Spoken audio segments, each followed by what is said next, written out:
আমাকে মারছেন কেন? আমি আগে ওদের দলে কাজ করতাম, এখন আর করবো না। আমি ভালো হতে চাই বলে ওরা আমাকে মারছে। দলে কাজ করতে? তোমাদের দলের নাম কি? মাস্তানি। মাস্তানি? একটা ছেলে ভালো হতে চায়, তাকে ভালো হতে দেবে না? এটা মগের মুলুক নাকি? জি না, ফরমান আলীর মুলুক। এই মুলুকে আমরা যা চাই তাই হয়।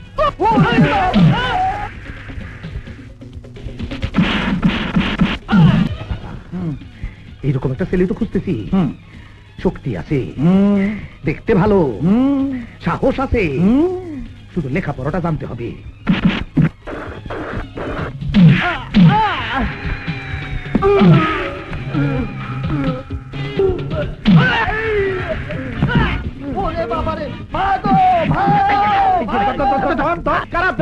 আমরা তোমার চাকরি দিব। কি চাকরি? চলো চলো চলো, আমার ব্যাগ, আমার ব্যাগ। অসম্ভব, এরকম অন্যায় কাজ আমি করতে পারবো না। কেন পারবা না? আরে একটা মাইয়ার লোকে প্রেম করবা, এইটা পারবা না? আরে তোমার বয়সে আমার বাতিজা গেরাম কমপ্লিট করছে, তুমি তো পুরুষই না। আহা দাদা, তুমি থামো তো। যা বলার ম্যাডাম বলুক। বলেন ম্যাডাম। বলেন বলেন। শোনো, তোমাকে দেখে, তোমার সব কথা শুনে তোমাকে আমার ভালো লেগেছে। তুমি আমার চাকরি করো আর না করো সেটা তোমার ব্যাপার। তবে তোমাকে একটা কথা বলি, যদি তোমার মায়ের সাথে রাজীব চৌধুরী এমন ব্যবহার করতো তাহলে তুমি কি করতে? তোমার মাকে যদি কেউ রক্ষিতা বানিয়ে রাখতো তাহলে কি করতে তুমি?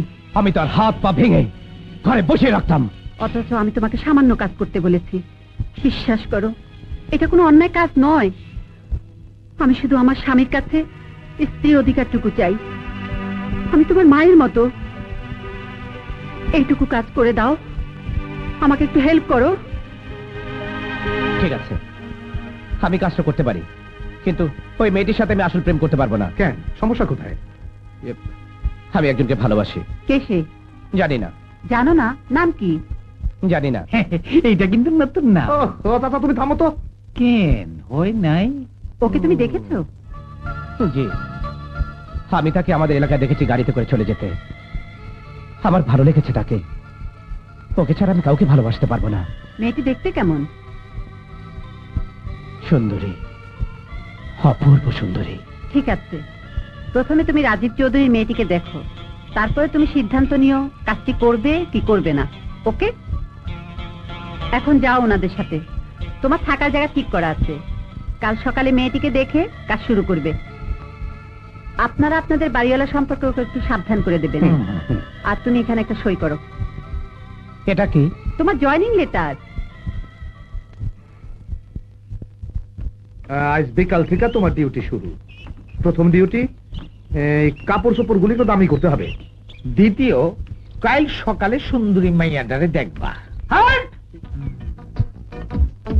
কি ব্যাপার? কি আবার কে? ভাড়া করা প্রেমী? আরে চাচা মিয়া, আসলে ওর নাম ইমন। আমাদের অফিসে নতুন জয়েন করছে, আমাদের সাথে এখানেই থাকবে। আচ্ছা আচ্ছা, কথা ছিল 2 জন থাকবেন, এখন 3 জন থাকেন। পানির বিল কিন্তু আমি নিজে দেই, হুশ করে পানি খরচ করেন। 100%। কি? না মানে 100 বার পানি কম খরচ করবো। আর একটা কথা, এরা 2 জন জানে, তুমিও শুনে রাখো, আমি ব্যাচেলার বাড়িওয়ালা। ওই যে বাড়িটা দেখতেছো, ওইখানে আমি 4 জন ব্যাচেলার মহিলারে ভাড়া দিছি। ওইখানে কোনো পুরুষ ঢোকা নিষেধ। এখানে তোমরা 3 জন পুরুষ, কখনো কোনো মহিলা যেন ওই বাড়ির ত্রিসীমানায় না আসে।